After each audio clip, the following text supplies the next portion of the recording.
ಇದ್ದೀವಿ ಬಳ್ಳಾರಿ. ನಮ್ಮ ನಾರಾ ಭರತ್ ರೆಡ್ಡಿ ಸರ್ ಅವರು ಬಿಸಿಲು ಆಗಬಾರ್ದು ಅಂತೇಳಿ ಬೀದಿ ವ್ಯಾಪಾರ ಮಾಡೋರಿಗೆ ಛತ್ರಿಯನ್ನು ವಿತರಣೆ ಮಾಡಿದ್ದಾರೆ. ಅವ್ರಿಗೆ ಕೊಟ್ಟಿದ್ದಕ್ಕೆ ಹೇಗೆಲ್ಲ ಖುಷಿ ಆಗ್ತಿದಾರಂತೆ ಅವ್ರ ಬಾಯಲ್ಲೇ ತಿಳ್ಕೊಳ್ಳೋಣ ಬನ್ನಿ ವೀಕ್ಷಕರೇ. ಅಮ್ಮ ನಮಸ್ಕಾರಮ್ಮ. ನಮಸ್ಕಾರಮ್ಮ. ಈ ಛತ್ರಿ ಕೊಟ್ಟಿದ್ದಾರಲ್ಲ ನಾರಾ ಭರತ್ ರೆಡ್ಡಿ ಸರ್, ಹೇಗೆ ಖುಷಿ ಆಯ್ತಮ್ಮ ನಿನಗೆ? ಬಿಸಿಲಿಗೆ ಇದ್ದೀವಲ್ಲ, ಚೆನ್ನಾಗಿ ಸಂತೋಷ ಆಯ್ತು. ಛತ್ರಿಗೆ ನಳಿ ಇರೋಕ್ಕೋಸ್ಕರ ನಮಗೆ ಸಂತೋಷ ಆಯ್ತು. ಬಿಸಿಲೆಲ್ಲ ಸಾಯ್ತಾ ಇದ್ವಿ ನಾವು ಅಷ್ಟೇ. ಅಮ್ಮ ಛತ್ರಿ ತಗೊಂಡಿಲ್ಲ, ಹೇಗೆ ಖುಷಿ ಆಗಿದೆ? ಖುಷಿ ಆಯ್ತಮ್ಮ. ಬಿಸಿಲಾಗ ಕುಂದಿರ್ತಿದ್ವಿ, ಭಾರತ್ ರೆಡ್ಡಿ ಸಾರು ಛತ್ರಿ ಕೊಟ್ಟನ ನೆರಳಾಗ ಕುಂತೀವಮ್ಮ. ತಾಯಿ ಬೇಸಿರ್ಲಮ್ಮ ಅಪ್ಪ. ನಮ್ಮಮ್ಮ ಛತ್ರಿ ಕೊಟ್ಟಿದ್ದಾರೆ ಅಂತೇಳಿ ಆರಾಮ್ ಟಿಫನ್ ಮಾಡ್ಕೊಂಡು ಕುತ್ಕೊಂಡಿದ್ದಾರೆ. ಕೇಳನ್ ಬಾ ಅಮ್ಮನ ಹೆಂಗೆ ಖುಷಿ ಆಗಿದೆ ಅಂತ. ಅಮ್ಮ ಎಷ್ಟು ಖುಷಿ ಆಗಿದೆಯಮ್ಮ? ಖುಷಿಯಾಗಿದೀವಿ ಅಮ್ಮ. ಛತ್ರಿ ಮೇಲೆ ನೆರಳಿಗೆ ಕುಂತೀವಿ.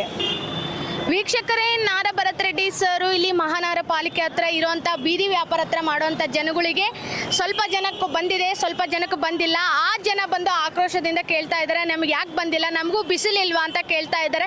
ಅವ್ರನ್ನೇ ಕೇಳೋಣ ಬನ್ನಿ ವೀಕ್ಷಕರೇ, ಅವ್ರು ಏನು ಹೇಳ್ತಾರೆ ಅಂತ. ಸರ್ ನಮಸ್ಕಾರ. ಸರ್ ನಮಸ್ಕಾರ.